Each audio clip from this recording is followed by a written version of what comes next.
happy in the treetops. When the wind blows, your cradle will rock. October 31st, 2008. A night I wish with all my might I could reverse. The horrible events described in this are not for the faint of heart, and I do warn you that once you hear this,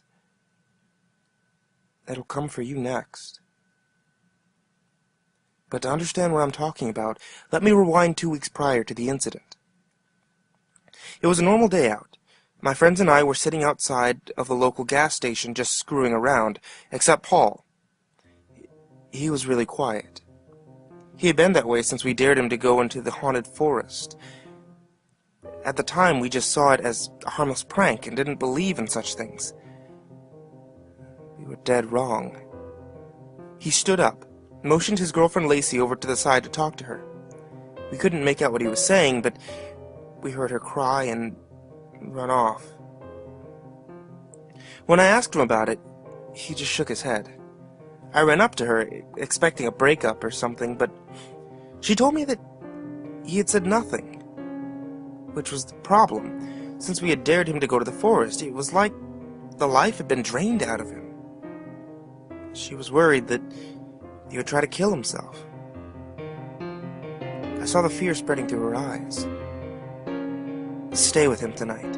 That's probably what he needs. So I dropped them off at his house. His parents were gone for the weekend, and his brother had recently moved out. I said my byes really quick and drove off, leaving as much time as I could to themselves. He just needs some stress relief, I reassured myself, but I left my phone on, just in case something happens. Later that night, I dozed off on the couch watching some old TV show when my phone rang. Trying to reach for it blind, I flipped it up to see who it was. It was from Lacey's number. Why would she call me at going on 1:30 a.m.? I was a little nervous. Hello? I asked, trembling.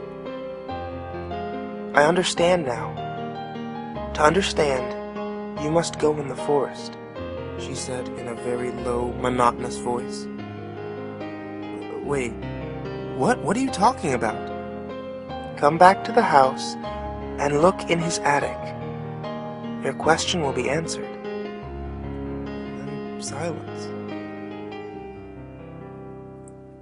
I dropped my phone and rushed to his house. I finally got to his room, and the sight shocked me. Not only was his frozen, decomposing corpse laying in the corner, her body lay on the bed.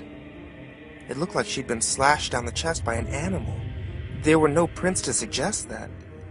Not only that, but it had only taken me 5 minutes to get here. The coldness of her body hinted that this had happened not long after I dropped them off. There was a note on the floor, scrawled in blood. You must join us. Come to the forest. All will be revealed. At this point, I couldn't take any more and bolted. I didn't sleep that night. I had school the next morning. I got to school and I couldn't believe what I was seeing. Paul and Lacey were standing on the edge of the school grounds, just standing there, looking pale and hollow, almost dead. It looked like they were coming closer. When they got not too far from me, I noticed something odd. Their eyes, they were black, and seemed like if you stared at them too long, you'd fall forever. I bolted. I've stayed at this little motel inn ever since. Since then, I've seen on the news that their bodies were found. No apparent cause of death was stated. The only thing they came up with is something happened to Paul, so Lacey stayed with him and died from the same thing that killed him. My other two friends in the group, Sarah and Sam, were found yesterday in the forest. Sarah was torn limb from limb. The only thing they found of Sam was his blood-stained backpack. They said it was a wolf attack, but I know better, though. I can feel the essence coming from me now. We all heard the legends of the spirits that dwelled in the forest, but we never believed them.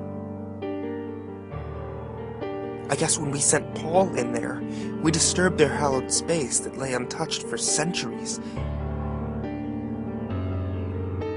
As I record this now, I feel the icy stare of something watching me, observing my every move.